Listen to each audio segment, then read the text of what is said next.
Mes chères femmes inspirantes, bonjour et bienvenue dans ce troisième épisode de Let's Talk avec Women of God Inspire. Alors, c'est pas toujours évident de trouver son équilibre entre la vie professionnelle et la vie privée. Mais aujourd'hui, nous allons recevoir des conseils concrets, des astuces pour pouvoir mieux s'organiser au sein de notre foyer. Et surtout, comment diminuer la charge mentale. C'est tout de suite dans notre épisode.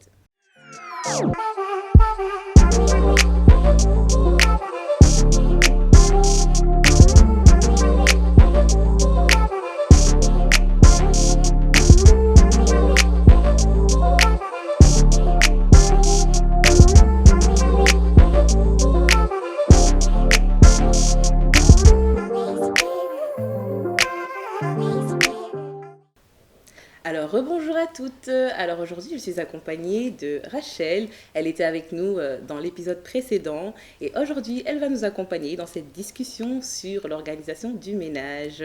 Et nous avons également nos deux invités du jour, Carole et Corinne. Bonjour. Bonjour. Comment allez-vous? Très bien, merci. Très bien aussi. Je vais peut-être vous laisser vous présenter pour que les personnes qui nous regardent puissent vous connaître. D'accord, du coup, moi je suis Carole, j'ai 35 ans. Je suis mariée et maman de 3 enfants. Je travaille dans le recrutement en tant que team manager pour une équipe de recruteurs et de sales. Et à côté de ça, j'ai également lancé mon projet d'accompagnement de femmes dans la gestion de la charge mentale et dans la gestion des budgets. Et en plus, c'est le dernier plus, je donne des cours de Zumba 3 fois par semaine, du coup. Ok, merci Carole. Corinne? Corinne, 41 ans, je suis maman de 4 filles, 9, 7 et des jumelles de 3 ans et demi. Je travaille, je suis employée dans le secteur des assurances et je suis également coach de vie et je m'occupe essentiellement de l'accompagnement des femmes qui sont dans la détresse et qui ont subi des violences conjugales. Voilà. Ok, merci. Alors, comme vous le savez, aujourd'hui, nous allons parler donc de l'organisation du ménage, de la gestion du temps et également de la charge mentale. Et nous avons donc ces différents profils qui vont vraiment nous aider à avoir des astuces concrètes pour savoir comment s'organiser. Et surtout nos experts qui sont là pour nous donner des précieux conseils. Alors, j'aimerais d'abord vous demander, qu'est-ce que c'est la charge mentale? Alors, la charge mentale, s'il faut la définir, je dirais que c'est le fait d'être à un endroit, mais en fait d'être dans un endroit physiquement, mais d'être dans un autre endroit au niveau de la tête. Concrètement, je suis au travail, mais pendant que je suis en train de travailler, je suis en train de penser à ce que je dois faire à la maison, les devoirs des enfants, le ménage, la cuisine et d'autres choses. Ok, et pourquoi est-ce que c'est plus fréquent chez la femme? Parce que nous sommes en 2022, mais en 2022, il y a encore énormément de choses qui sont dépendantes des femmes, notamment tout ce qui touche à la gestion des ménages. Là-dedans, on parle du coup de la tenue de la maison, de la cuisine, de l'organisation des finances, de l'éducation des enfants lorsqu'il y en a. Et aujourd'hui, la plupart des femmes travaillent, donc il y a en plus de ça, du coup, toute cette partie-là qui est ajoutée à toutes leurs responsabilités de femmes. Ok, tu as quelque chose à ajouter par rapport La à ça? définition était parfaite. C'est clair. Oui, Carole. Ou même Rachel, n'hésite pas à rebondir par rapport à ce qu'elles disent. Ce que je peux dire, c'est que je me retrouve totalement là-dedans. Ah, voilà, tu vis bien cette charge mentale. Et comment on fait justement pour alors diminuer ou apaiser? Parce que je ne sais pas si elle peut totalement disparaître. C'est ça, c'est que je pense qu'il y a déjà un point qui est d'accepter que la charge mentale, elle existe. De chercher à la faire disparaître complètement, c'est de dire à une femme, tu ne réfléchiras plus où tu arriveras à rester focus sur une seule chose. Or, on va essayer de ne pas trop généraliser, mais nous savons que la plupart des femmes, nous aimons bien essayer d'être multitâches et un petit peu partout en même temps. Donc oui, diminuer en fait plutôt effectivement la charge mentale, c'est quelque chose qui est possible de faire lorsque nous savons ce que nous voulons. Et que nous acceptons aussi une chose qui est... choisir une chose, c'est accepter de renoncer à une autre chose, pour l'instant, et pas définitivement. Ok, c'est important ce que tu dis parce que déjà, il faut réussir à faire ce choix qui n'est pas évident. Je pense déjà en tant que femme, des fois, on veut justement faire deux choix en même temps. On n'aime pas sélectionner, tout est important, donc on essaie un peu de penser à plusieurs choses en même temps. Mais comme tu l'as dit, à un moment donné, il faut faire un choix. Et justement, quand on parle de la vie professionnelle et la vie privée, est-ce que là aussi on parle de choix? Comment on fait pour trouver cet équilibre? De nouveau, je viens et je vais essayer d'aller sur quelque chose de concret. Demander un équilibre entre la vie professionnelle et la vie privée, c'est un peu dire du coup, mais je veux mettre 50% de mon énergie dans ma vie professionnelle, 50% de mon énergie dans ma vie privée. Mais ça veut dire alors qu'on accepte d'avoir 50% de résultats d'un côté, 50% de résultats de l'autre. Or, est-ce que la vie professionnelle et la vie privée ont le même poids sur la balance? Souvent, alors je vais peut-être prendre mon cas à moi par exemple, ma vie professionnelle va avoir en fait plus de balance à un moment, là où par moment, c'est ma vie privée qui va venir et qui va reprendre le dessus. Ma famille, mon couple vont toujours rester une priorité. Maintenant, l'investissement en termes de temps ne sera jamais le même parce qu'il va varier d'un moment à un autre. Ok. Ok, je peux juste poser une question. Alors, est-ce que c'est un mythe, ce qu'on dit un peu, les femmes, elles sont capables de faire plusieurs choses à la fois, qu'elles sont multitask. Est-ce que finalement c'est un mythe ou c'est... C'est un mythe, oui, parce que du coup, c'est dire, pendant que tu es en train de faire... En fait, je vais reprendre. Oui, c'est un mythe. Maintenant, il faut se rendre compte d'une chose, c'est, oui, nous pouvons faire plusieurs choses en même temps, comme beaucoup de monde, d'accord. Maintenant, est-ce que en faisant plusieurs choses en même temps, nous allons avoir un bon résultat ou est-ce que nous allons avoir du à peu près? Et souvent, ce qui se passe, c'est que nous avons du à peu près. C'est souvent le souci, les conséquences qu'il y a en fait, qui amènent à de la charge mentale, qui peut amener par moments à de la dépression, à du burn-out, c'est qu'on va commencer beaucoup de choses. Nous allons commencer beaucoup de choses, mais est-ce que nous terminons toutes les choses que nous commençons? Et lorsqu'on est justement occupé sur du multitâche, je vais lancer un truc là. Je me souviens que je devais aussi commencer à organiser l'activité des enfants. J'avais commencé la liste des courses et c'est vrai que la semaine prochaine, je veux absolument réussir à faire tous les plats de la semaine en une fois. Tu as commencé là, tu as commencé là, tu as commencé là. Si tu prends ta semaine ou même la journée juste où tu avais décidé de lancer toutes ces choses, combien de choses est-ce que tu as terminé sur la fin? Souvent pas. Et souvent, du coup, toutes ces choses que tu as commencées, tu les ajoutes à la liste que tu avais déjà prévue pour le lendemain. Et on commence. Et ainsi de suite, et ainsi de suite. Alors que si nous acceptons de dire, OK, aujourd'hui, ce qui est important, ça va être ça et ça. Ça ici, ça peut attendre demain, la semaine prochaine. Je le termine. Mais du coup, ton esprit, tu le libères et tu lui permets alors d'avoir de la place pour que autre chose puisse venir remplir cet espace-là. Tout à fait. J'ai vu même Corinne rigoler, ça te rappelle quelque chose? Ça me rappelle, bon, c'est du vécu. Tu peux nous raconter un peu plus? En fait, ce que je voulais, avant peut-être de raconter mon propre témoignage, je voulais vraiment rebondir là-dessus. Il faut déjà je pense, et j'ai pu constater qu'à un moment donné, en tant que femme, nous devons être en accord avec nous-mêmes. Ça, c'est une chose. Et se dire, OK, c'est OK que toutes les tâches qui sont à faire ne seront... On ne peut pas tout faire. Et ça ne sera jamais parfait, comme tu l'as bien expliqué, parce qu'on se disperse. Et parfois, et maintenant, là, c'est plutôt par rapport à la question, j'ai envie de dire, balance, vie privée, vie professionnelle. Parfois, se dire, déjà, au niveau de ma vie professionnelle, si ma famille est prioritaire, et je pense que pour toutes les femmes, le foyer d'abord est sur le premier plan, pourquoi pas... Aujourd'hui, on a le télétravail, on a pas mal d'options, même revoir parfois les trajets à faire. Hein, on en parlait. Est-ce que ça vaut la peine? Est-ce que je dois encore faire 100 km pour aller travailler, perdre 1 heure et demie dans les transports, revenir? Donc faire un petit peu ce calcul et se poser les bonnes questions, de réorganiser carrément sa vie, mais aussi... parfois faire quelques petits sacrifices dans le sens, éventuellement, trouver un travail plus proche de la maison, si c'est possible. On a des compétences qui sont transférables, donc je pense qu'il y a des possibilités aussi à ce niveau-là. De déléguer. De déléguer.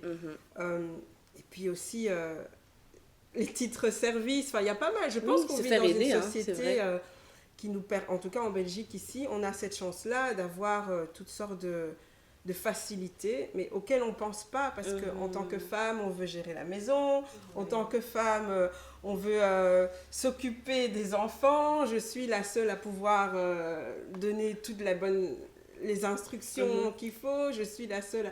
Donc, on peut déléguer et on a des plateformes qui nous le permettent. Mais est-ce qu'il ne faut pas aussi déconstruire ces schémas qu'on a construits à cause de la culture? Par exemple, on dit que les femmes savent tout faire et elles doivent tout faire. Et ça, souvent, on a cette pression qu'on se met soi-même, que voilà, je dois le faire. C'est pas mon mari qui va le faire, c'est moi, parce que c'est moi la femme, c'est moi qui dois le faire. Et j'ai l'impression qu'on a souvent cette pression, alors que, comme tu dis, on peut par exemple demander des titres-services, mais souvent, c'est mal vu aussi. Ah, si tu appelles une femme de ménage, c'est que tu sais pas faire le ménage toi-même. Absolument. Ben écoute, effectivement, c'est vrai qu'il y a toute... il y a plusieurs niveaux, donc tu l'as dit, hein, il y a la culture, mais il y a la culture même du pays dont tu peux être originaire, comme il peut y avoir aussi la culture du monde, ou de manière générale, il y a encore au niveau de la société le côté de la femme superwoman, et de pouvoir accepter qu'en fait, non, superwoman c'est à la télé, c'est un film, c'est une série, mais ce ne sera pas nous en fait. Mais de pouvoir être OK avec ça. Et je pense qu'à ce niveau-là, il y a en fait quelque chose de plus profond encore, qui est l'identité. Elle en a parlé à un moment, c'est de pouvoir savoir qui tu es et de pouvoir être en accord en fait avec la personne que tu as décidé que tu étais et de pouvoir être assez en accord que pour pouvoir l'exposer et dire oui, moi je suis une telle, ce que j'aime c'est ça, ma vision de vie c'est ça, mes objectifs c'est ça. Et du coup, en fait par la suite, quand ça c'est clair, tu sais voir alors quelles sont les actions, quelles sont les choses à mettre en place qui vont t'aider à construire tout ça ou qui vont pouvoir te ralentir. Et donc là, dedans, s'il y a des choses qui vont te ralentir, c'est vrai que c'est le moment où tu vas penser à quelles sont les différentes possibilités, où est-ce que je peux déléguer. Elle parlait du côté de vouloir les choses parfaites. Il y a un moment, oser se poser la question de, est-ce qu'en fait, est-ce que c'est important pour moi que la maison soit tout le temps nickel, ou est-ce que c'est pour la belle-mère, ou est-ce que c'est pour le mari, ou est-ce que c'est pour les enfants, tu vois. Et si tu te rends compte qu'en fait, ton mari, si tu es en couple, ton mari, ton partenaire, il est OK que tout soit pas juste tip-top, t'es déjà déchargé de quelque chose, tu vois.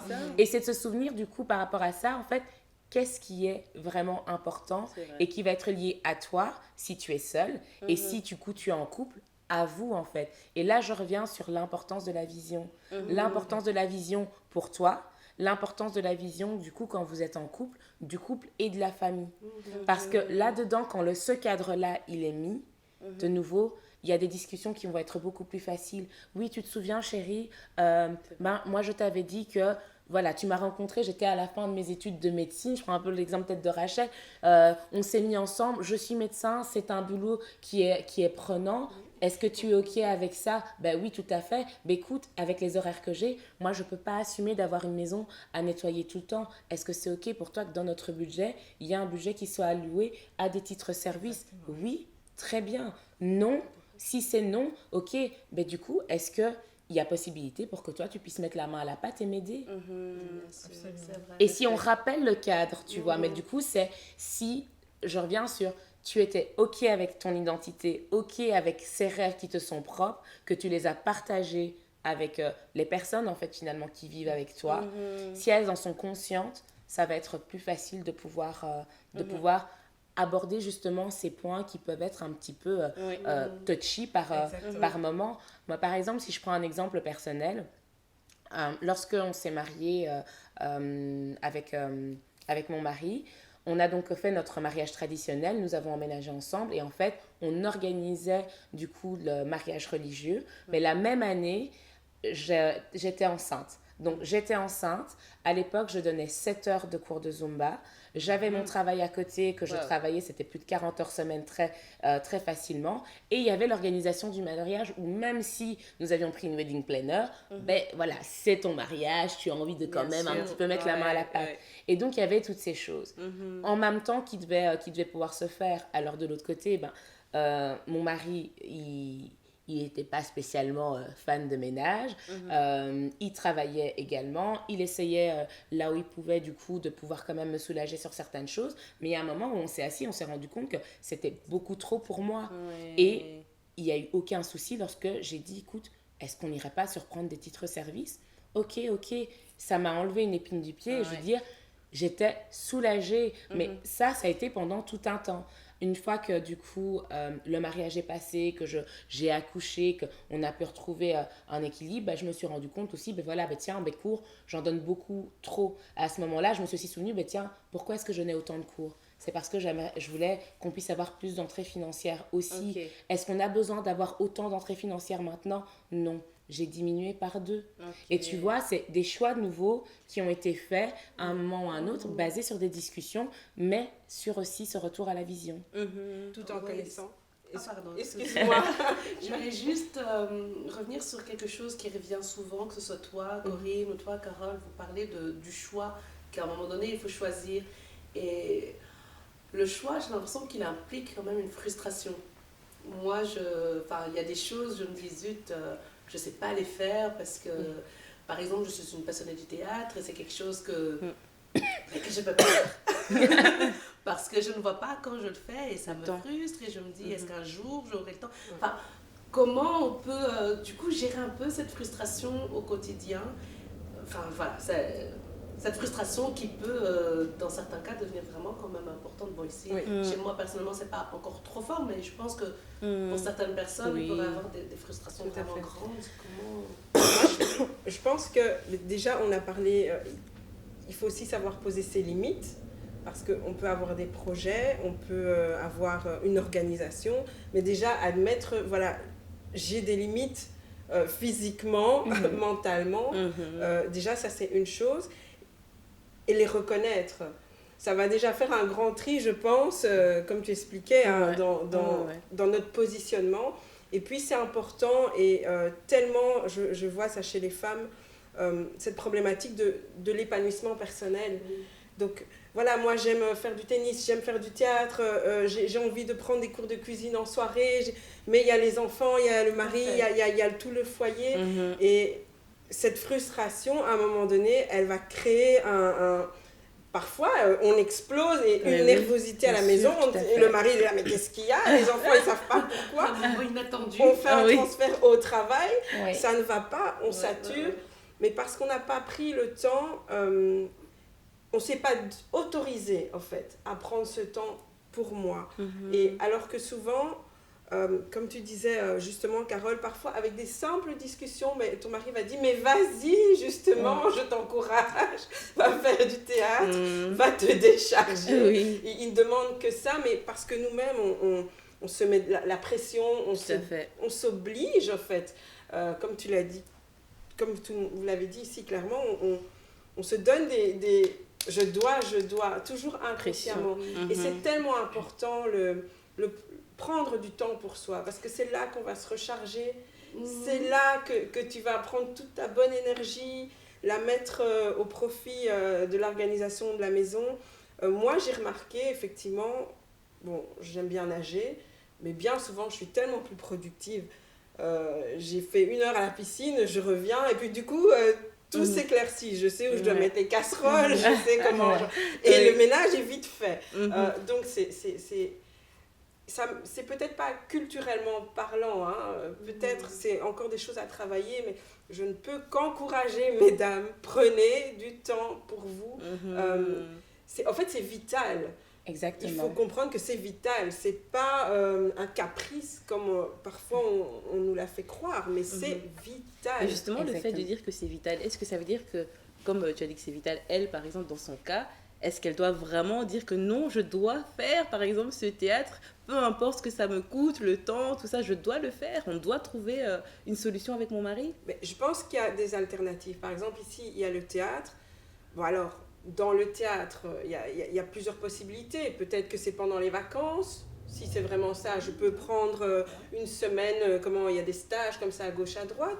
Une fois par mois, ils organisent toutes sortes d'événements. Si on ne peut pas le faire au départ, tout de suite, toutes les semaines, parce que ça demande un réajustement.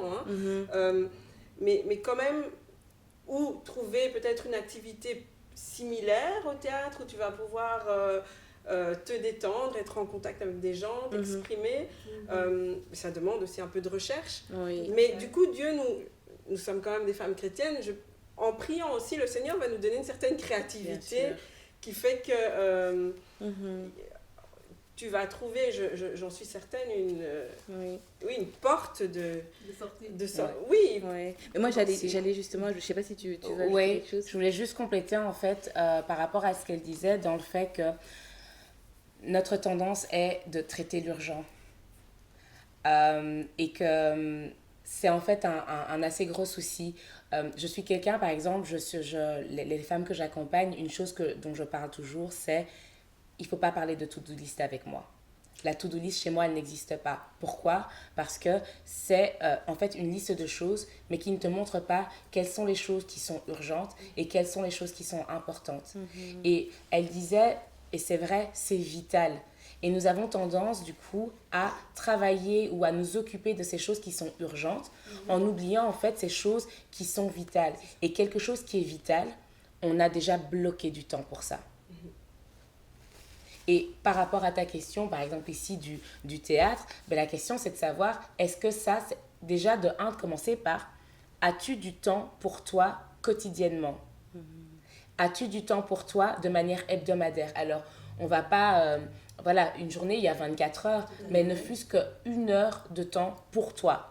Pas d'enfant, pas de mari, où toi tu décides, pas de travail, pas de patient, où toi tu décides de dire, ok, là c'est le moment Rachel. Rachel fait quoi pendant une heure ? Que ce soit aller sur Netflix, que ce soit traîner dans un bain, que ce soit juste de dire, je vais sous ma couverture et je veux entendre personne, je veux juste du noir et du silence, tu vois. Et c'est de regarder déjà à ça. Tiens, après ça, c'est du coup, est-ce qu'il est possible de voir avec mon partenaire pour avoir un moment qui va être un petit peu plus lent, ne fût-ce qu'une fois par semaine. Mais ça, c'est un choix. Effectivement, le choix va être lié aussi à l'importance. Une chose qui commence à un moment à te frustrer, c'est qu'elle est en fait importante pour toi. Et du coup, ce qui est en train de se passer, c'est quoi ? C'est la guerre interne à l'intérieur entre, du coup, toi, Rachel, qui est en train de se battre contre Rachel la maman, Rachel la femme, Rachel le médecin, qui est en train de se battre contre toutes les identités. Mais avant d'être médecin, avant d'être maman, avant d'être la femme de quelqu'un, tu es toi, Rachel. Et toi, Rachel, tu as besoin d'être nourrie. Elle a dit, oui, nous sommes des femmes, nous sommes ici autour de la table des femmes chrétiennes.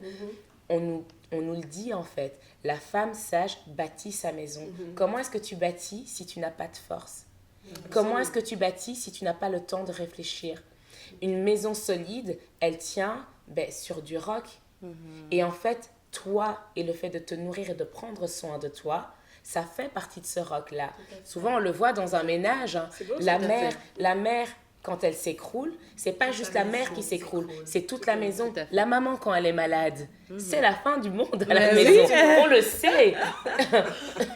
Tu vois. Et souvent, on n'y pense pas. Alors, plutôt justement, essayer de faire en sorte, avec des petites actions et d'intégrer ça dans son quotidien, que de se dire, et c'est là où moi je complète plus, que d'attendre, tu vois, des moments où il n'y aura que ça. C'est vrai que par exemple, quand tu donnais l'exemple de, voilà, pendant des vacances, des stages ou quoi, c'est vrai que ce sont des moments où tu pourrais profiter pour prendre encore plus de temps, tu vois. Mais n'attends pas ces moments-là pour, tu es une priorité en fait. Et ça, c'est important aussi. Ok.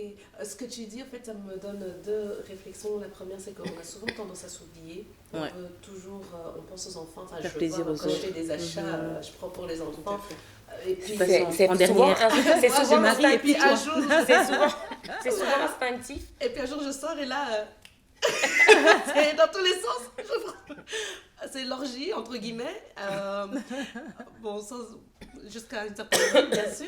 Donc ça, c'est une première réflexion. Et alors, la deuxième réflexion, c'est un peu une question, on va dire, parce que tu as dit, quand est-ce que tu as une heure pour toi ? Donc en fait, ce moment pour soi, ça doit être tous les jours un moment pour soi ? Ou bien on peut se dire, une fois par semaine, je me pose. Mais est-ce que c'est conseillé, entre guillemets, est-ce que c'est conseillé que tous les jours, tu aies un moment pour moi, toi ? je pense que oui. Alors maintenant, la limite de temps... tu verras aussi en fonction en fait de ce qui est nécessaire pour toi, parce que de nouveau d'une personne à une autre ça peut être différent. Tu as des personnes qui vont dire voilà, moi si j'ai mes 15 minutes déjà c'est très bien, ça me va. Moi si j'ai 30, il y en a d'autres qui vont se rendre compte que non, ben, du coup j'ai vraiment besoin d'une heure, j'ai vraiment besoin de 2 heures ou quoi. Mais en tout cas qu'il y ait un moment quotidien pour toi, oui, parce que tous les jours tu es sollicité. Donc tous les jours en fait on est en train de te prendre. Tu es une voiture, donc tous les jours tu utilises de l'essence. Quand est-ce que tu mets de l'essence? Est-ce que tu vas attendre à chaque fois que le réservoir soit vide? Mais si tu attends que le réservoir soit vide, tu vas devoir faire le plein à fond la caisse. Mais ça veut dire que le plein à fond la caisse, là, c'est quoi? Tu vas prendre une semaine pour dire je me retire, pour être toute seule. C'est un peu plus compliqué, tu vois. Ok. Intéressant. Et moi, j'ai justement une question par rapport un peu à ce qu'on a discuté depuis le début jusque maintenant. Enfin, moi, je suis une femme, d'accord. Je veux réussir, entre guillemets, ma carrière professionnelle. On sait aussi que la priorité, c'est le foyer. Donc, j'essaye de trouver du temps entre les enfants, le couple, le mari. Et en même temps, j'ai envie de réussir dans ma carrière. Mais vous avez aussi parlé du temps pour soi. J'ai aussi mes objectifs personnels. Comment est-ce que je fais, en fait? Parce qu'on a dit, tu as dit prioriser. Mais maintenant, si tout est important, j'ai envie de réussir, entre guillemets, ma carrière, mais j'ai aussi mes objectifs personnels, j'ai envie du temps avec ma famille. Comment je fais? Il y a toujours quelque chose qui aura, même si c'est 1% au-dessus, il y a toujours une chose qui sera plus importante qu'une autre. Et là, tu peux en fait aller dans la confrontation justement de toutes ces choses que tu te dis importantes. Ok, là maintenant, si j'évolue pas dans ma carrière, là maintenant, qu'est-ce que ça va me faire? Mais maintenant, si j'arrive pas à faire avancer mon projet personnel maintenant, qu'est-ce que ça va me faire? Tu verras déjà là, ah, je sens que je suis déjà peut-être plus en colère de me dire que ce projet-là avance moins que de me dire que ma carrière-là maintenant est un petit peu au ralenti. Et tu sais, je vais beaucoup le répéter, je pense, hein, une vision, tu vas la transformer en objectif. Des objectifs deviennent un plan d'action à partir du moment où tu y poses des actes clairs qui vont y être associés à une timeline qui est claire aussi. Et en fait, si tu arrives à faire ça, c'est là où tu vas voir, ok, qu'est-ce qui est réaliste et où va se trouver la priorité. Oui. Du coup, si tu te dis, bah, en fait, je me rends compte que là, j'ai une opportunité parce que Dieu aussi fera en sorte que ces choses qui nous passionnent, là, qui sont là et qui prennent de la place, ce sont des choses qui nous ont été finalement déposées d'une certaine manière. Et étant donné que ce sont des choses qui ont été déposées, si tu es à l'écoute du Saint-Esprit et de Dieu, mais lui, en fait, complète. Donc, tu verras que, il va aussi pouvoir te guider là-dedans et te dire, non, ici, la priorité, c'est à ta carrière. Et d'ailleurs, tu sais comment je vais te le montrer?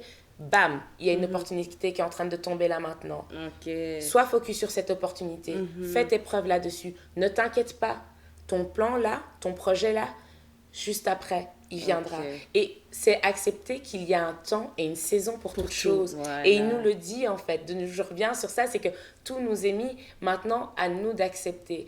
Et par rapport aux femmes, je pense que là où nous avons de la chance lorsque nous sommes chrétiennes, c'est que si nous le sommes et que nous sommes sincères dans l'engagement que nous avons pris de nous abandonner complètement à Dieu et de lui faire 100%, 200% confiance, alors on sait que ce que nous laissons de côté pour l'instant ne sera pas perdu.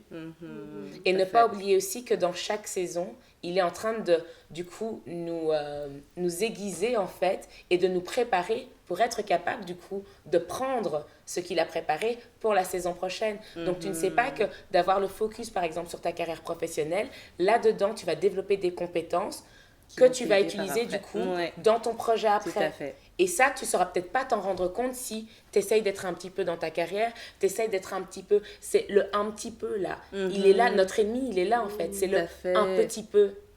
Et parce que du coup, j'y pense, je reviens sur toi, peut-être Rachel, c'est au niveau de la frustration, je reviens sur ce que je disais sur les saisons, c'est de se dire, oui, c'est un non, mais c'est pas le non définitif, c'est non, pas maintenant. Ok, c'est vrai, j'entends ce que tu dis, mais je peux prendre un petit exemple personnel. Donc moi, je suis maman de 3 enfants, une fille de bientôt 10 ans, un garçon le mois prochain il aura 6 ans, et une fille aussi, un petit bout de 2 ans et demi.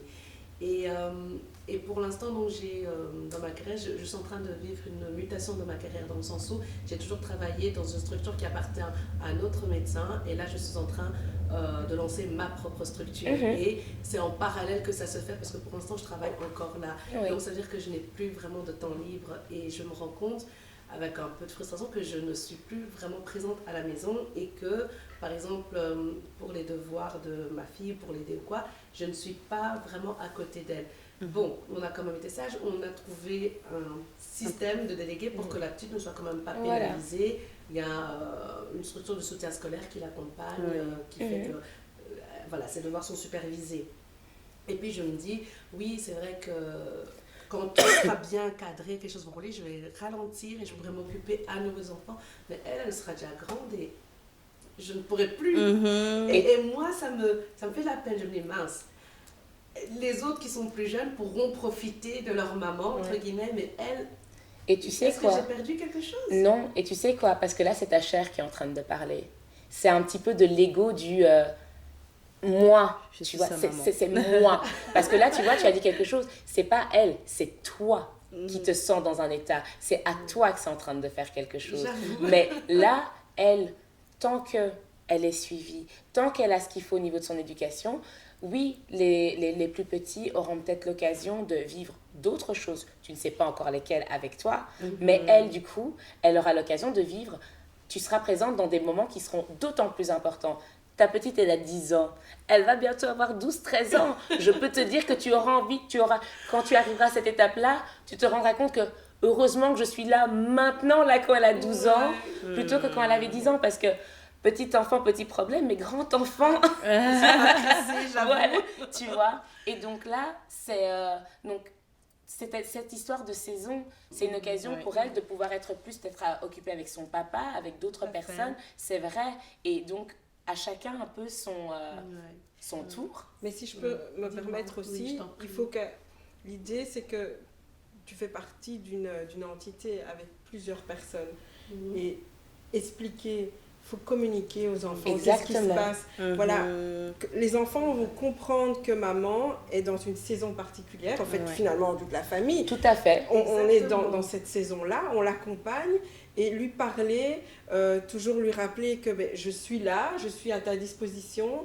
Maintenant, avec ma fille, on a trouvé... bon, elle dessine, elle aime beaucoup dessiner. Donc, voilà, quand elle veut me dire quelque chose, mais je ne suis pas disponible pour elle, elle me l'écrit. Alors, sur mon lit, je vais toujours trouver une petite note, un dessin. Et là, évidemment, je m'arrête. Je prends le temps de comprendre ce qu'elle m'a écrit et de me dire, OK, je vais le planifier quand même. Voilà. Parce qu'une mutation, ça peut durer, hein, ça peut prendre du temps. On ne va pas non plus, comme tu disais, la faire pénaliser. Mais qu'elle comprenne, voilà, maman, pour l'instant, elle vit ça et ça. Avec papa, on a décidé ça et ça. Mais voilà où est-ce qu'on en est. Et peut-être lui faire des feedbacks. À 9 ans, elle peut comprendre. Et elle-même, elle va te poser la question. Alors, ça a été, maman, comment ça s'est passé? Voilà, le bureau, on a déjà entamé tels travaux. Et tu vas voir, tu vas te sentir, je pense, soutenue. Et ça va être comme une traversée. On traverse la saison. Et on la traverse ensemble. Oui, tout à fait. Et ce qu'elle a dit là est vraiment vrai. C'est une entité. Moi, j'aime bien parler de la famille finalement comme une entreprise. Et en fait, dans une entreprise, tu as le CEO, tu as le chef des opérations, voilà. Tu vois, tu as celui qui va venir avec la vision, ça va être le chef de famille. La femme, l'aide semblable, qui va venir aider à mettre en place tout ça. Et puis, en fait, souvent, ce qu'on oublie, c'est intégrer les enfants. Les enfants font partie de cette structure-là. J'ai vécu ce passage-là aussi, du coup, dans ma carrière. Et récemment, d'ailleurs, ou début d'année, moi, je me suis assise avec tous, et même avec mon petit qui a 2 ans et demi, et où je leur ai dit, voilà, ici, je sais que pendant les 3 mois qui vont suivre ici, je vais beaucoup travailler. Le beaucoup de travail-là va impliquer que je vais être fort fatiguée. J'ai besoin de vous, du coup. Tous les petits moments comme ça qu'on peut un peu avoir ensemble, j'aimerais du coup que ça puisse être des moments de qualité, que ce soit pas spécialement devant la télé, qu'on puisse vraiment partager. Mais du coup, j'ai également parlé, moi, à ma plus grande qui va avoir 13 ans. Je lui ai dit, voilà, ici, je vais te demander de pouvoir m'aider un peu. Mais ce que je te demande là, c'est un truc qui va être temporaire. parce que du coup, regarde après du coup, ben, je pourrais être plus flexible moi dans mes horaires, j'aurais fait mes preuves là et j'aurais installé un truc solide qui fait que ben, tel jour, on pourrait commencer à avoir nos trucs, à avoir nos petits rendez-vous. Nous, avec ma fille, par exemple, on s'est instauré un rendez-vous mensuel qui est juste toutes les deux, pas son frère, pas mon mari, on part, pas la toute grande non plus, et d'avoir comme ça un petit peu des tournantes. Ça te permet aussi de pouvoir justement dire, ok, ben oui, c'est vrai que c'est un petit peu moins, mais j'ai eu ce moment. J'ai eu à voir avec toi aussi la fréquence, tu vois, dont tu as besoin, qui te ferait du bien à toi. Mais c'est vrai, comme elle dit, c'est intégrer, de pouvoir en discuter avec les enfants. Ouais. Mais en fait, en disant ça, on revient sur le partager, communiquer la vision et les objectifs qui vont suivre en fait dans les semaines A.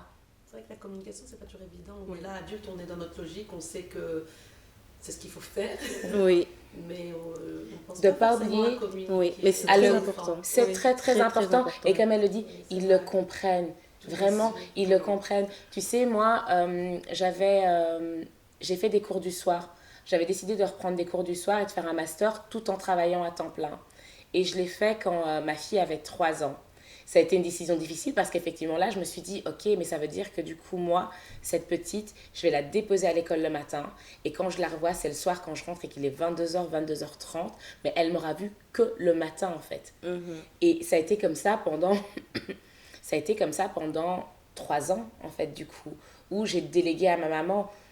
La culpabilité, elle est là à un moment. On va pas se mentir. Mais si tu te souviens de pourquoi est-ce que tu le fais et du fait que c'est temporaire, ça t'aide à la gérer. La frustration du oui, mais c'était pas moi qui. Au fur et à mesure, tu te rends compte que c'est le moi là.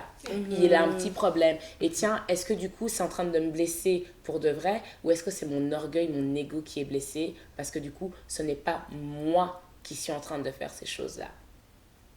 En tout cas, ça devient trop intéressant là. On a envie de rester, mais malheureusement, on est pris par le temps. Mais j'aimerais que vous donniez vraiment en flash des astuces concrètes pour bien s'organiser au sein de son ménage. Vraiment des astuces flash. Flash. Une astuce de ma maman. Voilà. Quand tu rentres dans une pièce, si tu vois qu'il y a quelque chose que tu peux faire en 2 minutes, en moins de 2 minutes, fais-le. Ne laisse pas traîner. Tu passes 10 fois. Je vois Rachel qui Je suis oui, je veux des astuces. Tu rentres dans la salle de bain, tu nettoies vite un torchon. Et au fait, ça t'aide. C'est Tu vrai. t'aides toi-même à ne Oui. pas laisser traîner les choses. Mais c'est un peu ce que tu disais, Oui. même dans l'organisation générale. Dès que tu peux, tu prends, tu modifies.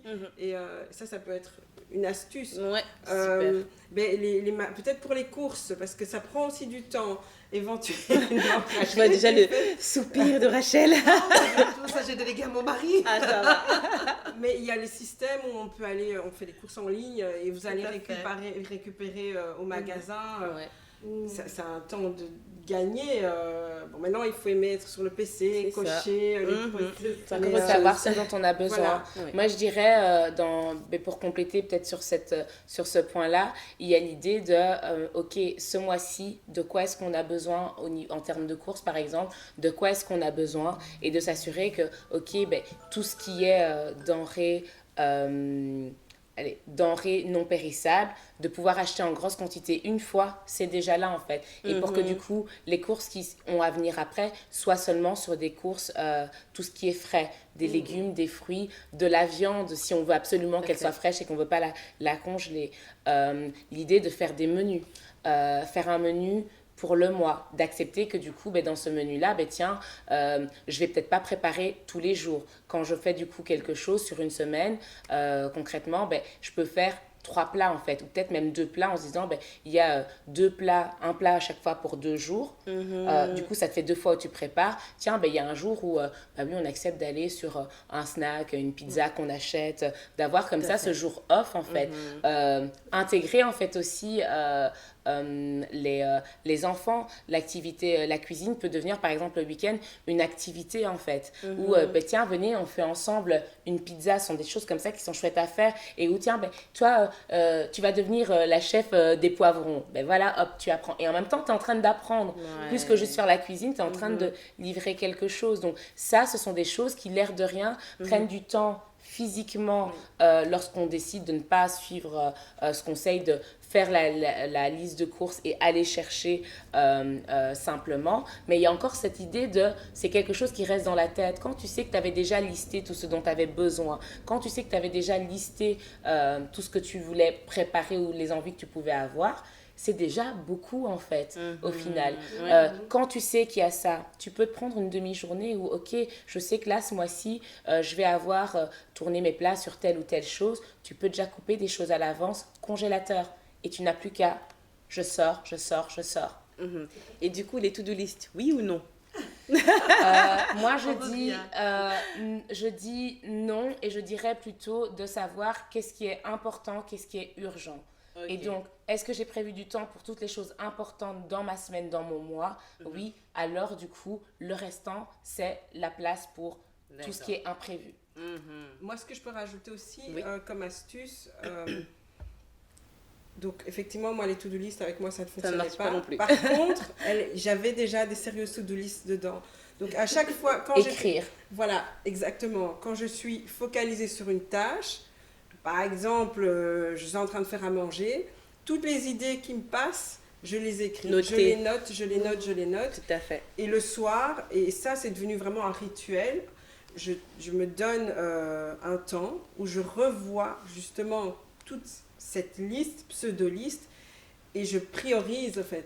Voilà. Donc, maintenant, je regarde qu'est-ce qui est important, qu'est-ce qui n'est pas important, qu'est-ce que tu peux déléguer. Et en fait, c'est ça, c'est pouvoir voir important, ce qui est urgent et vraiment à traiter, et voir qu'est-ce qui est à déléguer. Et finalement, là-dedans, tu verras aussi dans ta liste qu'il y a un truc que tu t'es dit, je dois absolument faire. Et quand tu regardes, mais en fait, non, c'est ma belle-mère qui voulait que je fasse ça, mais moi, je ne veux pas. La pauvre, la belle-mère. On leur dit bonjour en passant. On vous aime. Voilà. En tout cas, ce que je retiens qui est aussi très important, c'est les saisons. Il faut aussi accepter que voilà, chaque chose en son temps. S'il y a quelque chose qu'on met de côté, ce n'est pas perdu. Tu as dit quelque chose de très important. Ce n'est pas perdu. Faire confiance à Dieu. Que même si on met ça de côté pour l'instant, ça va revenir plus tard et peut-être même mieux parce qu'on sera peut-être préparé. Exactement. Voilà, on sera peut-être mieux préparé pour cette chose-là. Donc vraiment ne pas s'inquiéter, accepter les saisons dans lesquelles on est, dans lesquelles Dieu nous emmène. Et il y a quelque chose que tu as aussi dit de très important, Corinne, c'était d'en parler. Je me souviens, l'épisode précédent, on avait parlé de la dépression. Et souvent, les enfants, donc la personne qui a témoigné a expliqué qu'étant enfant, les parents avaient divorcé et n'ont jamais communiqué avec les enfants pour dire que voilà, on t'aime, on a divorcé, mais voilà, on t'aime quand même, ce n'est pas ta faute. Et juste cette communication a fait, enfin ce manque de communication a fait que la personne est entrée en dépression. Donc c'est vraiment important d'en parler aux enfants, de les inclure dans tout ce qu'on fait. Comme tu as dit, c'est comme une entreprise et on inclut tout le monde dedans en fait. Même juste quand il est dans le ventre, tout à fait. Même pour les femmes qui sont enceintes. Parlez à votre enfant, parlez à votre bébé, expliquez-lui, maman est fatiguée aujourd'hui. C'est une habitude du coup. Tout à fait. Exactement. Voilà. Et je voulais juste me permettre par rapport aux saisons, effectivement, il y a des choses, comme tu disais, le Seigneur peut, sûrement des choses qui ont été mises de côté et qui vont revenir avec plus de brillance, plus d'éclat. Et puis il y a des saisons, il y a des périodes où voilà, en fait, la saison, elle est passée. Et il faut accepter que c'est passé. C'est ça. Ne retourne pas en arrière c'est avec important. d'autres modèles, l'acceptation, d'autres outils d'il y a 5 ans, pas en 2 arrière. ans. Ça ne va pas marcher dans ta saison maintenant. Donc, ça aussi, c'est juste l'acceptation. L'acceptation est importante. Voilà. Oui. C'est important. Je ne sais pas si je peux donner un conseil ou pas, mais juste quelque chose que moi aussi le Seigneur m'a mis à cœur, en fait, une petite phrase qui est montée dans mon cœur et je pense que ça vient de lui, qui me disait quand on est fort occupé, on doit être discipliné. Ça, c'est un truc que j'essaie d'apprendre moi déjà. La discipline, c'est pas évident, mais je pense que c'est quelque chose qui peut aussi aider dans le sens où, comme tu as dit, tu rentres dans une pièce, il y a quelque chose qui est là, prends la discipline de... où tu as utilisé, prends la discipline de déjà manger, parce qu'en fait, on sait de soi-même. Et quand le désordre est encore petit, il est plus gérable que si on laisse accumuler. Ça, c'est vrai. Et puis un jour, Très on se vrai. dit, bon, hop, Exactement. Donc, je pense que la discipline, c'est pas facile, mais c'est quelque chose qui peut aussi aider. Très important. Oui, elle va aider à ton organisation, à planifier fait. les choses. Hier soir, je lisais justement l'épisode de Marthe et Marie. Où finalement, je lui dis, mais tu t'agites. Oui. Aujourd'hui, on dirait, mais tu te mets en stress, Oui. tu te mets de la pression, tu te mets trop de choses. Choisis Alors la bonne qu'il faut part. choisir la bonne part, la priorité. La Ce mot est priorité. compliqué pour moi. Mais- Mets des priorités et regarde ce qui est important. Tout à fait. Parce que sans doute que Marthe avait à cœur d'écouter aussi Jésus à ce moment-là. Mais elle veut aussi le servir. Mais elle veut Oui. aussi, donc choisis Ok. la bonne part. Et n'aie pas la peur de discipline mettre de aussi, côté. ça fait Encore ce mot choisir. Oui, oui, oui. oui. N'ayez surtout pas peur de mettre de côté ce que Voilà. pour l'instant ne va pas. Laisse, c'est pas grave, Dieu s'en occupera. Ouais. plus tard. Tu t'en Absolument. occuperas plus tard. Et ne pas oublier que la discipline, c'est un muscle en fait. Et un muscle, c'est quelque chose que du coup, tu vas exercer tous les jours. Et ça, c'est vraiment un tip, c'est prendre une chose sur laquelle, du coup, c'est du focus de nouveau, c'est une chose sur laquelle tu veux être discipliné et travaille là-dessus d'abord, sur la plus petite chose en fait. La plus petite chose, parce qu'alors ça va te nourrir et ça va te donner du coup la motivation à dire ah là j'arrive à être disciplinée pour ça, bam, je vais prendre un truc qui va être un petit peu plus compliqué à ou un fait. petit peu plus difficile Et et ainsi de je suite. complète parce que c'est trop bon ce que tu dis. Non, mais c'est vrai. Du coup on va plus On s'arrêter. va plus s'arrêter. Mais c'est tellement intéressant. Mais oui, nous sommes capables. Nous Oui. sommes dignes et Ah. nous sommes capables. Magnifique. Parce que parfois, on tourne en rond parce qu'on pense que c'est pas assez bien fait, parce qu'on ne se sent pas capable d'être, comme tu disais, de faire ton master, parce qu'il faut y aller. Hein. Ouais. On ne se sent pas capable, alors que finalement, Dieu nous a donné les capacités pour, il nous a donné le pouvoir, l'intelligence, la science, et nous sommes capables, donc même d'être disciplinés, nous sommes capables et dignes, en fait, de recevoir les fruits, les bons fruits de toute cette organisation. Donc c'est Yes. c'est vraiment... En tout cas, on est gâtés aujourd'hui avec des conseils, des astuces vraiment très concrets. Merci beaucoup, mesdames, pour tout ce que vous nous avez apporté aujourd'hui. Merci beaucoup, Rachel, qui nous a servi aussi de témoin, de témoignage. Je pense qu'on a vraiment tout eu là, tout reçu. Tu voulais dire quelque chose? Non, juste merci. Ah, voilà, mais je pense qu'elle est comblée là. Elle a reçu la réponse à ses questions. Et j'espère aussi que les personnes qui nous regardent, que vous qui nous regardez, que vous avez vraiment reçu des astuces concrètes, des réponses peut-être à vos questions, que ça vous a vraiment aidé à apporter un plus. J'aimerais juste que Carole répète le dernier truc que tu avais dit là tantôt avec les 4... je trouvais ça vraiment important pour clôturer. On va terminer avec ça. Oui, donc ce que j'utiliserai au lieu de la to-do list, Oui. c'est vraiment la fameuse liste où on dépose toutes ces choses, de pouvoir les mettre dans une case et de voir qu'est-ce qui est important, qu'est-ce qui est urgent, qu'est-ce que je peux déléguer et qu'est-ce que je peux jeter. Qu'est-ce qui est important? Qu'est-ce qui est urgent? Qu'est-ce que Déléguer, je peux déléguer? voilà. Et qu'est-ce que je Jeter. peux laisser? Jeter. Important, Ok. urgent, délégué, jeter. Notez ça, mesdames, c'est pour vous. Et je vous dis merci beaucoup et à très bientôt pour À les très prochains bientôt. épisodes. À bientôt. Bye bye. Au revoir. Voilà.